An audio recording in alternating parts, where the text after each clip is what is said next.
వైసీపీలోకి మాజీ కేంద్ర మంత్రి పురంధేశ్వరి కన్ఫర్మ్ చేసిన టీడీపీ ఎమ్మెల్సీ. ఏపీలో ప్రజల పక్షాన నిలుస్తూ చంద్రబాబు ప్రభుత్వంపై రాజీలేని పోరాటం చేస్తున్న ప్రతిపక్ష నాయకుడు జగన్కు ఏపీ ప్రజల్లో రోజురోజుకు ఆదరణ పెరుగుతోంది. 2019లో వైసీపీ అధికారంలోకి రావటం, జగన్ సీఎం కావడం ఖాయమని వార్తలు వస్తున్న నేపథ్యంలో ఇప్పటికే ఇతర పార్టీల్లోంచి పలువురు ప్రముఖ మాజీ మంత్రులు, ఎమ్మెల్యేలు, ఎంపీలు వైసీపీలో చేరుతున్నారు. అలాగే కన్నా లక్ష్మీనారాయణ, డిఎల్ రవీందర్ లాంటి మాజీ కాంగ్రెస్ మంత్రులు, పురంధేశ్వరి లాంటి మాజీ కేంద్ర మంత్రులు వైసీపీలో చేరుతున్నట్లు వార్తలు గత కొంతకాలంగా వినిపిస్తున్నాయి. ముఖ్యంగా ఎన్టీఆర్ కుమార్తె, చంద్రబాబుకు స్వయాన వదినగారైన మాజీ కేంద్ర మంత్రి పురంధేశ్వరి చంద్రబాబుకు వ్యతిరేకం కావటం, తన అన్నగారైన హరికృష్ణకు సన్నిహితం కావటం, హరికృష్ణ జగన్ కు పరోక్షంగా మద్దతు ప్రకటించడం, ఈ నేపథ్యంలో పురంధేశ్వరి వైసీపీలో చేరుతున్నట్లు వార్తలు బలంగా వినిపిస్తున్నాయి. కానీ ఆమె ఇంతవరకు ఈ వార్తలను ఖండించలేదు. అలాగే విభజన తర్వాత కాంగ్రెస్ ను వీడి బీజేపీలో చేరిన పురంధేశ్వరి తన రాజకీయ భవిష్యత్తు కోసం వైసీపీలో చేరే అవకాశాన్ని కొట్టిపారేయలేము. అయితే పురంధేశ్వరి వైసీపీలో చేరబోతున్నట్లు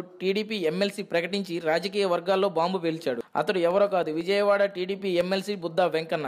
వైసీపీ నుంచి ఫిరాయించిన 20 మంది ఎమ్మెల్యేలలో 4గురిని చంద్రబాబు మంత్రులుగా ప్రమాణ స్వీకారం చేయించడంపై జాతీయ స్థాయిలో పెద్ద ఎత్తున విమర్శలు వెల్లువెత్తుతున్న సంగతి తెలిసిందే. తాజాగా రాజ్యాంగాన్ని తుంగలో తొక్కి ఫిరాయింపు ఎమ్మెల్యేలకు మంత్రి పదవులు ఇచ్చిన చంద్రబాబు తీరును ఎండగడుతూ ఫిరాయింపుల చట్టాన్ని పకడ్బందీగా రూపొందించాలని ప్రధాని మోదీకి బీజేపీ జాతీయ అధ్యక్షుడు అమిత్ షాకు పురంధేశ్వరి లేఖ రాసింది. ఈ లేఖలో చంద్రబాబుపై ఘాటు వ్యాఖ్యలు చేసినట్లు సమాచారం. దీంతో తెలుగు తమ్ముళ్లు పురంధేశ్వరిపై విరుచుకుపడుతున్నారు. బాబు గారి భక్తుడైన ఎమ్మెల్సీ బుద్దా వెంకన్న ఒక అడుగు ముందుకు వేసి పురంధేశ్వరి ప్రకటనలు చూస్తుంటే వచ్చే ఎన్నికల్లో వైసీపీ తరపున పురంధేశ్వరి పోటీ చేసినా ఆశ్చర్యపోవాల్సిన అవసరం లేదని బుద్దా ఓ పెను బాంబే పేల్చారు. వైసీపీ తరపున పురంధేశ్వరి పోటీ చేస్తారని ఊహాగానాలు కూడా వినిపిస్తున్నాయని బుద్దా తనదైన శైలిలో పేటరేగిపోయారు. ఇంతకు ఆయన చెప్పిన కారణాలు వింటే నిజంగానే పురంధేశ్వరి వైసీపీ తరపున పోటీ చేసినా ఆశ్చర్యపోవాల్సిన అవసరం లేదన్న వాదన వినిపిస్తోంది. వైఎస్ రాజశేఖర్ రెడ్డి హయాంలో పురంధేశ్వరి కాంగ్రెస్ పార్టీలో ఉన్నారని, ఈ క్రమంలో ఇప్పుడు ఆమె వైఎస్ తన జగన్ పార్టీ తరపున పోటీ చేసే అవకాశాలు లేకపోలేదని కూడా ఆయన చెప్పుకొచ్చారు. ఈ విషయాలన్నింటినీ పరిశీలిస్తే వచ్చే ఎన్నికల్లో వైసీపీ తరపున